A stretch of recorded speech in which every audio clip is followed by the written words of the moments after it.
Fala pessoal, Spider aqui. Nesse vídeo vocês poderão acompanhar parte de uma aula gravada onde discutimos sobre a somestesia. Se você quer saber um pouco mais sobre o sistema somestésico, sobre o funcionamento do tato e da nossa sensibilidade, por exemplo, cola no vídeo que tem muita informação bacana para ajudar nos seus estudos. Não se esqueça de inscrever no canal para ficar sempre por dentro dos materiais que vou postar. Toda semana tem vídeo novo. Agora vamos para o vídeo.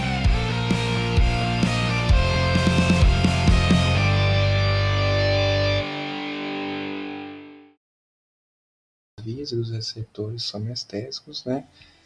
Para finalizar a aula, eu vou falar então agora dos nossos receptores. É importante a gente ter ideia que apesar da dor, né, não ser uma coisa muito legal, né, ela é importante porque na verdade é uma resposta do nosso corpo a situações de perigo. A intenção é nos proteger, né? Se você não sente dor, você tem aquele risco, digamos assim, de alguma coisa ruim estar te lesionando e você não perceber isso, por exemplo, né? Então, é importante que vocês entendam o papel da dor, a necessidade da dor no nosso contexto fisiológico, tá? Então, o que são esses nossos receptores que a gente está falando aqui, né? Eles vão ser receptores do tipo terminações nervosas livres, como a gente já falou, tá? E eles são basicamente responder a estímulos muito intensos, né? Que podem ser químico, podem ser mecânico, térmico, como eu falei, e que normalmente eles vão ter um potencial para causar algum dano no nosso corpo. Eles podem ser encontrados assim, espalhados pelo corpo inteiro, nos músculos, nas articulações, nos ossos, na própria pele, né? Alguns órgãos internos, e curiosamente a gente não vai ter esses nossos receptores presentes no sistema nervoso central. É por isso que às vezes a gente pode ver em filmes assim, o pessoal fazendo cirurgia no sistema nervoso central, abrindo um crânio, por exemplo, né? Mexendo lá, estimulando o cérebro, e a pessoa não relata dor. Basicamente, eles fazem uma anestesia local, né? E aí conseguem manipular o sistema nervoso central sem a pessoa basicamente sentir. A única região ali do sistema nervoso central que vai realmente de fato captar sensações dolorosas vai ser nas meninges, né? Que é aquela capa de tecido conjuntivo que fica revestindo o sistema nervoso central. Então, quando você sente dor de cabeça, por exemplo, não é de fato que o seu organismo está com o cérebro doendo, não. É uma inflamação, né, digamos assim, uma irritação na meninge que dá essa sensação dolorosa aí, por causa que esses nossos receptores que tem lá captam esses estímulos, como a gente vai ver, né? E aí, nessa imagem de cima aqui, eu queria mostrar para vocês uma diferença, né, que a gente vai observar aí em relação à sensibilidade dolorosa. Os sinais dolorosos, né, os nociceptivos, eles vão ser encaminhados para o sistema nervoso central por dois tipos de fibras, né, basicamente, que vão ser as fibras do tipo A delta e tipo C. Mas o que é isso, né? Então, nessa imagem aqui, né, você vai mostrar para você essa diferença. Basicamente, a amarelinha aqui é a mielina, tá? Então, a mielina está sendo um grande diferencial aqui nesses grupos aqui de neurônios, beleza?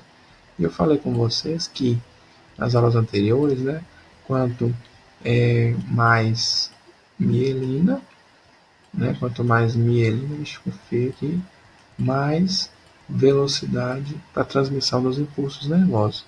Então, se a gente fosse comparar essas fibras aqui, essa fibra aqui seria a fibra mais veloz. E essa aqui, do tipo C, é a fibra mais lenta para enviar os estímulos aí do sistema nervoso central, porque ela não tem mielina. E entre essas três aqui, essa é a mais veloz, essa é a intermediária e essa é a mais lenta dessas três, tá? Mas, comparando, por exemplo, essa com essa aqui é mais veloz em relação a essa, tá? Beleza? Por que eu estou falando isso? Porque essa aqui é a fibra A delta que eu mencionei para vocês. E essa aqui é a fibra C que eu mencionei para vocês. Isso quer dizer o quê? Que as informações de dor vão ser enviadas para o sistema nervoso central por esses dois tipos de fibras, né? O que a gente pode observar também? Que existe uma diferença entre esses dois tipos de fibras, né? Que uma fibra transmite um sinal de dor que vai ser mais lento e outra fibra vai transmitir um sinal de dor que vai ser mais rápido, né? E uma outra situação também, que é a questão da coceira, ou do prurido, né, que a gente comentou lá, e tá, muitas vezes está associado um pouco com a dor. E basicamente, né, muitas vezes que você tem a coceira, os estudos mostram que ela normalmente está associada à estimulação dessas fibras, né, do tipo C, essa fibra mais lenta aqui, tá, por histamina, né, que é aquele marcador que eu falei com vocês, que, por exemplo, o mastócito libera nos quadros de alergia. Então, é por isso que na alergia você sente coceira, que aquela histamina liberada estimula essas fibras aqui, elas levam essa informação a nível aí do sistema nervoso central. E aí, muitas vezes, para você parar de sentir, né, eu vou falar isso para vocês mais para frente, parar de sentir essa coceira, você vai ter que fazer uma outra atividade, né, que você vai ter que coçar. E eu vou explicar por que a coceira, às vezes, ela é suprimida quando você coça, tá? Então, falando aqui sobre essas fibras, né? Então, olha aqui, a fibra A beta, né? Que é essa daqui, ela está mostrando aqui que é uma fibra mais grossa, mielinizada, e a velocidade que ela conduz o estímulo nervoso, 30 a 70 metros por segundo. Isso aqui pode variar de referência para referência, viu, gente? Não vai cobrar esses números de vocês, não. Mas só para título de comparação, a gente mostra elas aqui. E essa fibra A beta ela vai ser responsável por transmitir estímulos mecânicos. A fibra A delta, que a gente mencionou mais agora, ela é uma fibra fina, mas é mielinizada. Né? Só de ter mielina, olha a velocidade que ela pode atingir, de 12 a 30 metros por segundo. Que tipo de informação pode passar por uma fibra do tipo A delta? Né?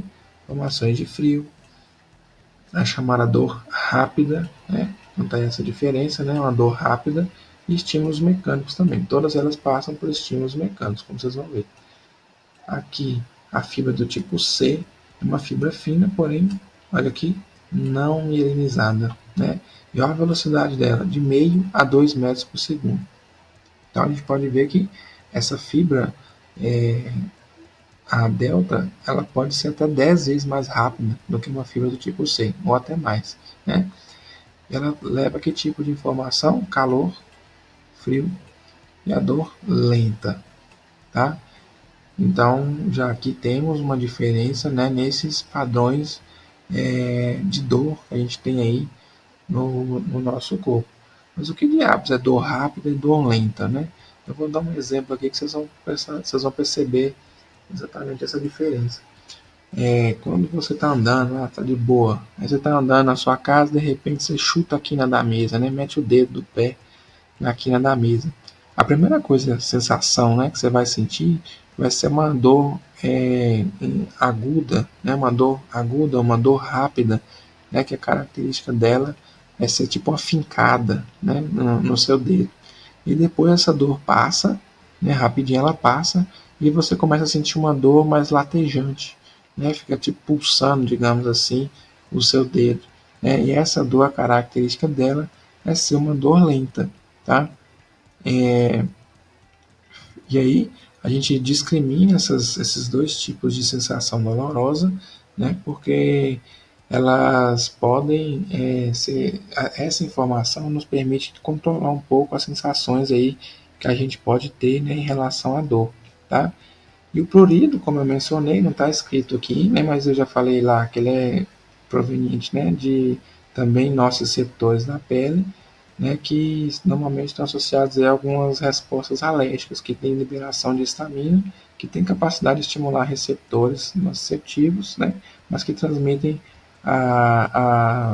como fala, a informação via neurônios que têm fibras do tipo C, que são fibras amielinizadas, tá? Não se sabe muito ainda essa informação sobre como a coceira é processada, né? Sabe essas características dela mais periféricas. Mas por que você quando coça separa, né, a sensação de coceira diminui, né? E quando você coça, né, duas coisas vão acontecer.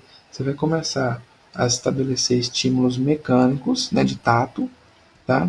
E também, dependendo da forma como você coça, você pode começar a sentir já uma dor rápida, né? E aí essas estimulações que eu mencionei para vocês, elas vão ser transmitidas por fibras mais grossas, né? Ou mielinizadas no caso. E essas informações chegam, como a gente vai ver, chegam mais rapidamente, né, no nosso cérebro. Tá? Então eu vou começar a falar um pouquinho sobre essas vias de nocicepção e aí a gente depois eu falar na próxima slide aqui sobre uma característica que vai ser a dor referida. E a gente vai ver o que significa isso. Então, pessoal, antes de eu começar a falar efetivamente, né, dessa dor referida, é importante passar algumas informações, né, que são relacionadas aos receptores de dor propriamente ditos, né, que são os nossos receptores. Eles, já falei, né, eles para ser ativados, o estímulo tem que atingir aquele potencial, né, de ação, aquele limiar de percepção, e aí ele vai transmitir então a informação para o sistema nervoso central.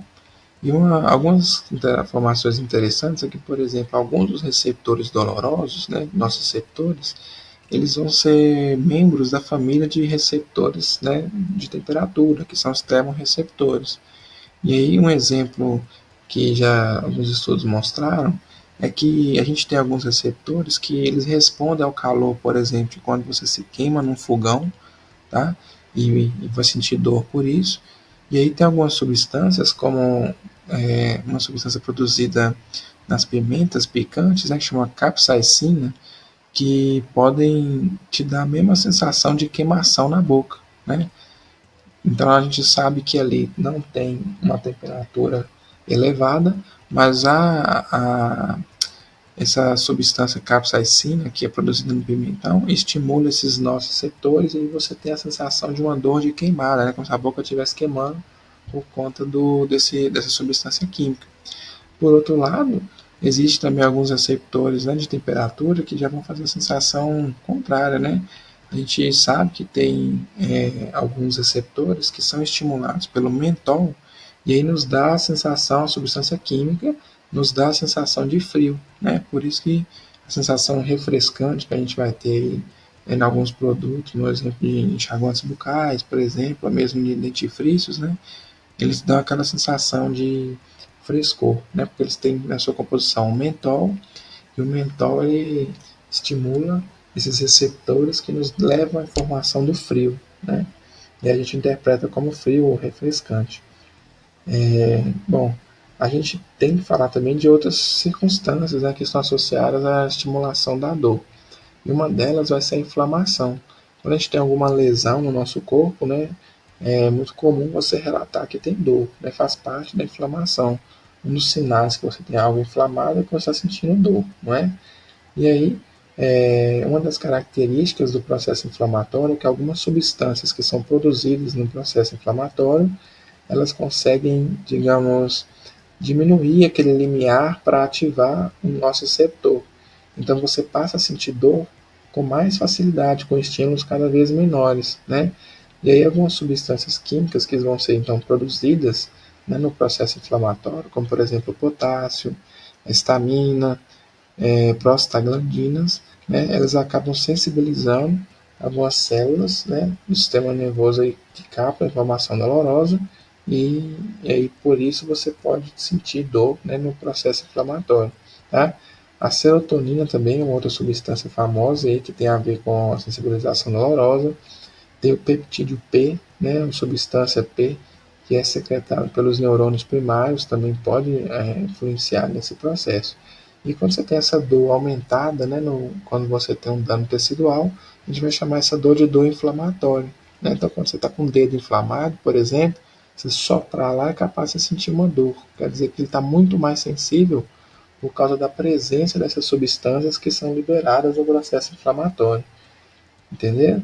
Então, é por isso que quando você tem alguma região inflamada, inchada no corpo, você tem uma tendência maior a sentir dor nesses locais. Bom, a gente pode ainda comentar, né, que existe ainda um reflexo de retirada. Eu acho até que eu já falei isso com vocês, né, algumas aulas atrás, que é um reflexo protetor, né, que você tá com a mão, você toca a mão no ferro quente, toca a mão no fogão quente, você vai automaticamente tira essa mão, né? Como num reflexo, você não pensa. Quando você já vê, você já fez a retirada da mão, por exemplo. E isso é uma forma de proteção, né? Que a gente chama disso de reflexo e retirada. Esse estímulo muito intenso vai fazer com que o neurônio sensorial se comunique com o interneurônio, em vez de passar essa informação direto para o neurônio secundário e direto para o córtex. E esse interneurônio vai levar essa informação já para o neurônio eferente, né? E essa é a característica do reflexo, né? Que a gente tanto comentou aí nas algumas aulas passadas, tá? Então, a gente pode ainda mencionar um pouco da questão da dor muscular, né?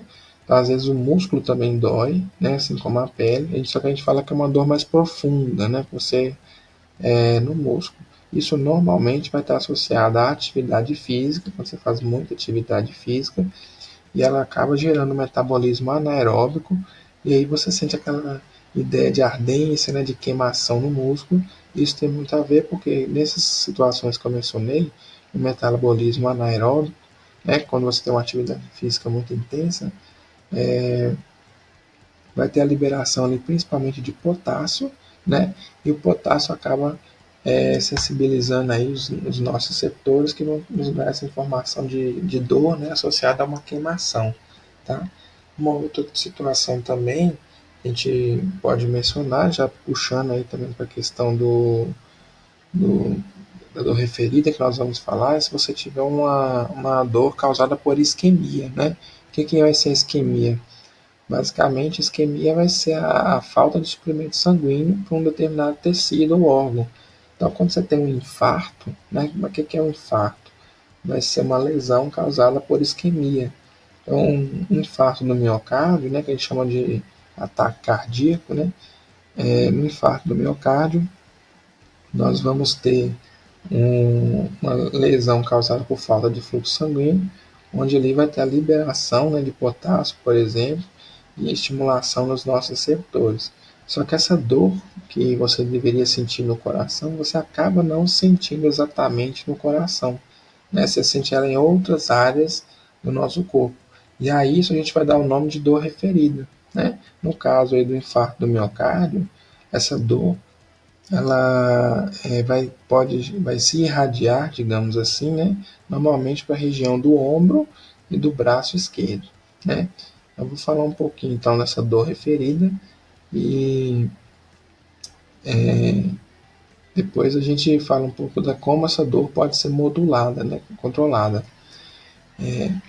Antes também de passar para a dor referida, é importante falar do aspecto emocional que a dor tem, né? As vias nociceptivas elas vão chegar lá no tálamo e se dirigir para o córtex, né? Mas alguns ramos, além de ir para o córtex cerebral, vão passar no chamado sistema límbico que eu mencionei anteriormente e no hipotálamo, que controla a homeostasia corporal.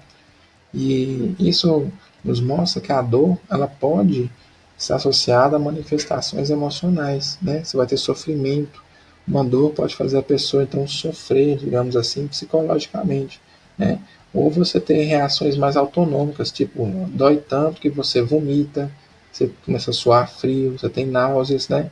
E já tem mais a ver com o aspecto aí do hipotálamo, captando essas sensações dolorosas. Bom, vamos falar um pouquinho então da chamada então, dor referida, que a gente mostra aqui nesse slide. Tá? Então, dor referida vai ser normalmente associada a órgãos internos, como tem aqui fígado e vesícula biliar, coração, né? Tem aqui os ureteres, o colo uterino, o apêndice, o estômago. Né? Então, essas dores, né, referidas que a gente menciona aqui, elas vão normalmente se irradiar para outras regiões do corpo. Né? Então a gente pode observar aqui, por exemplo, o fígado e vesícula biliar. Quando você tem uma lesão de fígado ou vesícula biliar, como por exemplo pedra na vesícula, né? Essa dor tende a irradiar para o ombro.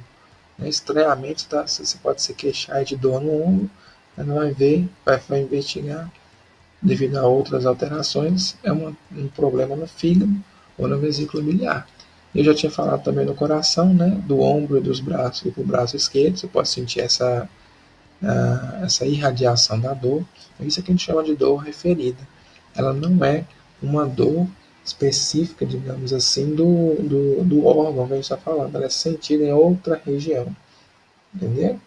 E aí, como que a gente pode explicar aí essa lesão, né? Então, olha aqui, por exemplo, ureteres, né? A região do testículo do homem. Quando o homem às vezes toma um trauma, né, nos testículos, ele pode sentir dor, né, que irradia aqui até a lombar, né, e aqui nessa região abdominal, tá? Os rapazes vão saber do que eu estou falando, né? Bom, e como que funciona isso, né? Por que a gente tem essa aparente sensação em outra região do corpo? Basicamente, né, o que explica a dor referida está relacionado ao que a gente pode observar nessa imagem aqui. Tá? Então, por exemplo, eu vou ter aqui um neurônio primário, tá, da pele e um neurônio primário que está ali captando informações dolorosas, só que no caso do rim, né? E aí o rim vai ter um estímulo suficientemente forte, né, que normalmente não é comum, obviamente, que vai estimular esses nossos receptores, esses neurônios sensoriais primários aqui. E aí olha que interessante, esses dois neurônios, apesar de estarem em locais distantes, né, na pele ou no rim, eles vão se encontrar ali próximo na região dorsal da medula, né, no gânglio da raiz dorsal, e vão fazer sinapse, né, com o mesmo neurônio secundário. E esse neurônio sobe, né, para a via ascendente, que vai ser lá no córtex cerebral.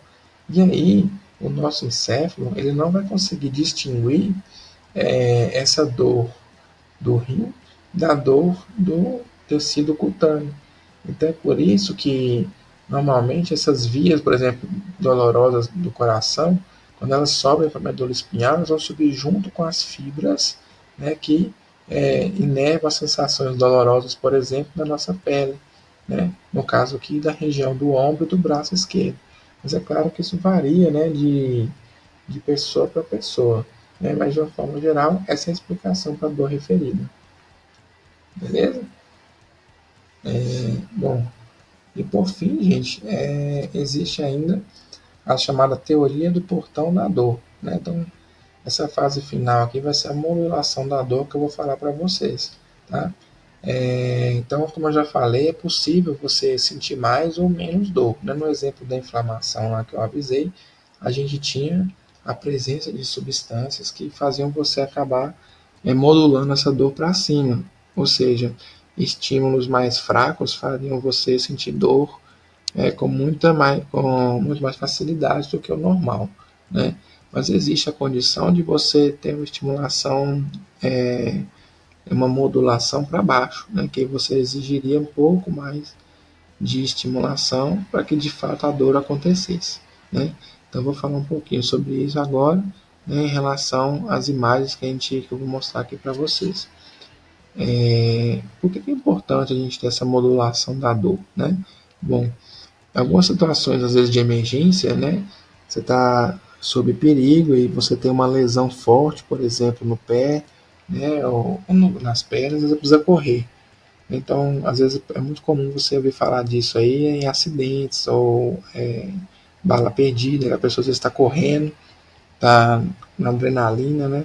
E aí é atingido por uma bala, sofre um acidente, mas depois de alguns minutos, né, é que a pessoa vai perceber que teve uma lesão grave e na verdade não estava sentindo dor, que é uma forma que o organismo tem, né, de te ajudar nesse sentido, né, para você não ter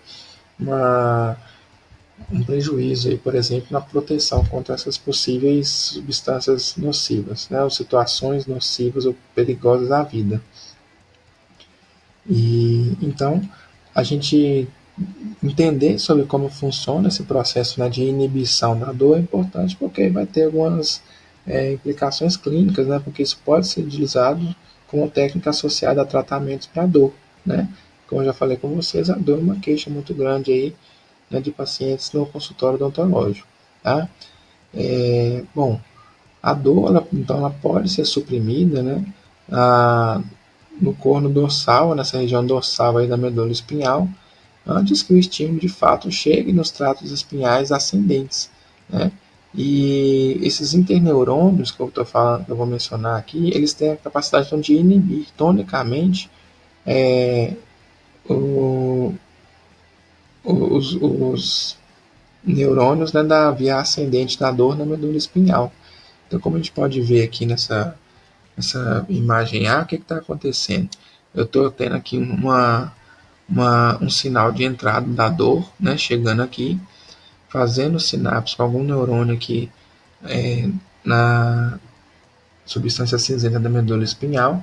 E aqui, por exemplo, é uma dor lenta na fibra C, ela vai chegar, faria aqui essa sinapse com o neurônio secundário, ele sobe, né, enviando essa informação para o encéfalo. E o que o interneurônio inibidor vai fazer? Ele também é ativado pelo próprio neurônio sensorial aqui, neurônio 1. E aí, quando ele é ativado, ele vai liberar neurotransmissores inibitórios, tá? Esses neurotransmissores inibitórios vão impedir que esse segundo neurônio aqui, como eu estou mostrando aqui, que ele seja despolarizado, ou vão dificultar a despolarização dele para enviar as informações dolorosas para o encéfalo, beleza? Bom,